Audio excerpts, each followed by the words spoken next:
Hi, I'm Wendy. And I'm Jeremiah.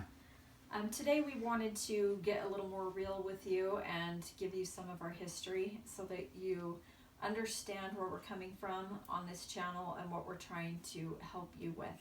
Um, we had a time in our history where we divorced and were separated for a few years, and then we remarried. And for a long time it was something I felt like I needed to be ashamed of. But I've learned that we have something to offer people from the experiences that we had from that, and we want to share those experiences so that we can help you maybe not have to go through some of the hard things that we went through in that process. And we want to be vulnerable, but we don't want it to be graphic, gory details. But we know that we don't have a PhD behind our names, and maybe some folks would wonder, well, what qualifies them? But real life qualifies us. We've been through some stuff, and we think if we can share some of these things with everybody, that a lot of people can avoid some of the pitfalls that we experienced. Exactly. So, in my opinion, relationships are at the heart of life. If they're working, life's awesome. But if they aren't, life can feel pretty awful. 50% of marriages end in divorce or separation. And research shows that 41% of first marriages end in divorce. And then 60% of second marriages end in divorce, and 73% of third marriages end in divorce. Those are some pretty high statistics, and I think that we can scale that back by learning from us some of the things that we learned from our divorce and then remarrying. And so that's what we're trying to offer you, and that's some of the stuff that we're going to cover in this channel. So I think that if we take the time to learn some of the skills to improve on ourselves, it will benefit our relationships in life. I think that I'm sure you've heard of the chasing the shiny object syndrome that people can get into. All the fishermen out there know. Yeah, I think we can do that with our relationships as well, which sounds so cold, but I think we can. I think we really can. Grass is always greener on the other side. Ooh, I want that over there. That's perfect. The grass is greenest where it's taken care of. Oh. Yeah. So a new person can't fix everything, okay? If you've not worked on yourself and what was causing some of your reactions to life, then you're going to carry those same things into a new relationship. The new person will not fix it for you. Dr. Laura Schlessinger said that the number one cause of divorce from her experience has been selfishness. And I've also heard other authorities quote that as well. And so that can cause some self-reflection. It can be more one person than the other, but I think both can contribute.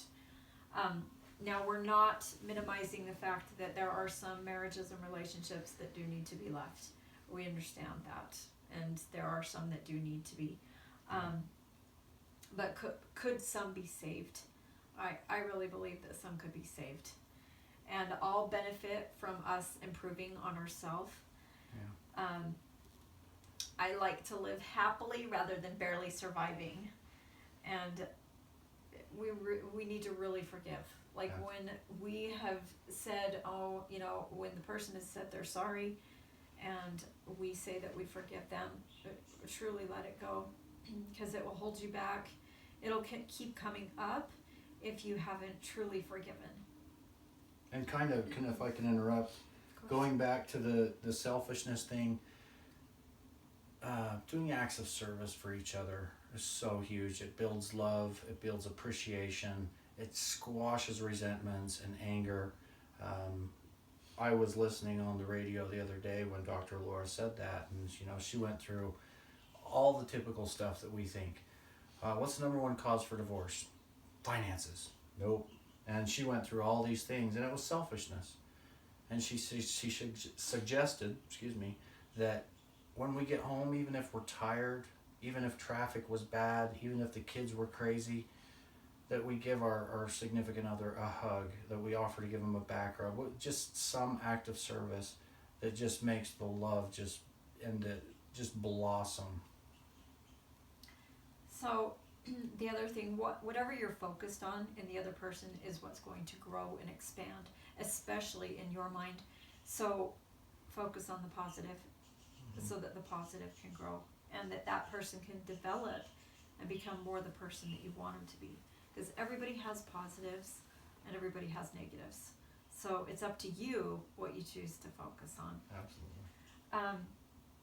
And looking for, when we were divorced, I noticed myself looking for the same traits in another person that Jeremiah had. But he was, a new person was never going to be him, And I also noticed that my daughter was really, really having a hard time with that. And, being an empath, I felt what she was going through on a level that was so intense. And it really killed me to watch her go through that much pain. And then when she would go spend time with her dad, I noticed I would be jealous of the fact that they were hanging out and spending that time together, and I longed to be part of what they were experiencing together again. And that's something I had to really come to terms with, because I had divorced him, and I thought, well, that's it, I just need to let this go. But there were definitely things that I couldn't really just let go of. And then we both dated, for a couple years. We dated around, and what we found, maybe not from each other directly, but from siblings and parents and things like that, friends, was that we were totally just comparing our people we were dating with our ex. And that wasn't fair to them, and that wasn't going to give that relationship a fair chance. But we clearly had unfinished business and really strong feelings for each other. And had we been more willing to forgive, had we been a little bit less selfish and self-centered, we didn't have to get divorced.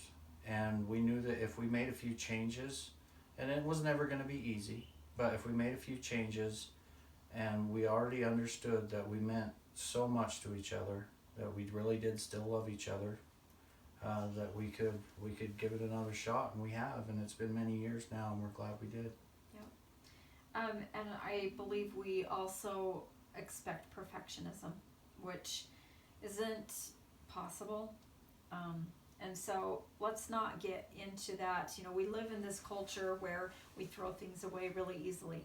So as soon as we run into those problems, we think, oh, well, this relationship isn't working, so let me toss it out and find another one that's perfect.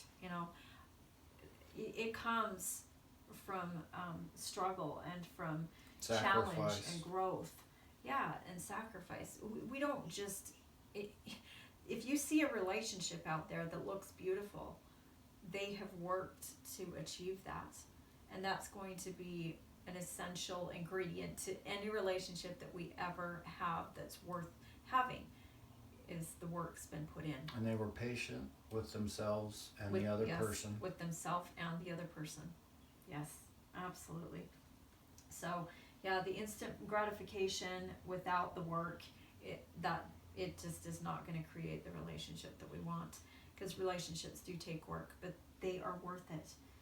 And when we were separated, and I saw Jeremiah's willingness to offer help that he didn't need to, and he really tried to give to our daughter and to me, even when he could have been just bitter and unkind, it softened my heart. And I felt like, maybe I've made a mistake here. And was it easy to tell everybody in my family that I think I actually want to get remarried to him? Oh, no. We will save some of that probably for another video, because that can be a hard hurdle to overcome. I mean, you don't hear every day about a couple that divorced and then got remarried. And I think a lot of that has to do with how people would are view perceived in the community. And So I'm not doing that. yeah. Nobody's So- gonna support that. So yeah, if you got some benefit out of this today, please let us know. Let us know in the comments if you have questions for us.